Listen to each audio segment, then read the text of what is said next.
May umiiyak pa, merong asawa ni ganito. May nag-message sa akin, ano daw masasabi ko dun sa mga nag-file ng candidacy nila para maging senador dyan sa Pilipinas. May umiiyak pa, merong asawa ni ganito, asawa ni ganire, kilala si ganito, kilala si ganire. Yung iba nakakatawa, yung iba naman nakakabuisit. Tapos pag tinanong mo kung anong plataforma nila, wala nang maisabi.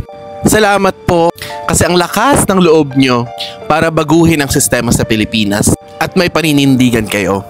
Pero hindi po basta-basta ang pagtakbo bilang senador.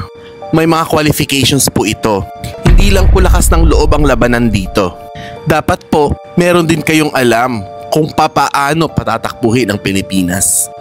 Kasi kung iba rin naman ang kukonsultahan nyo, wala din naman patutunguhan ang pagtakbo ninyo kasi sila din ang may utak at ang gagalaw kung papaano ito patatakbuhin. Ginawa lang kayong instrumento kasi kayo ang tumakbo. O bagay, baka pirahan lang kayo ng mga yan. Pero saludo ako sa inyo. Sa mga tumakbo namang qualified at kung manalo man kayo, sana gawin nyo nga mga sinasabi ninyo. At sana, huwag na kayo mangurakot.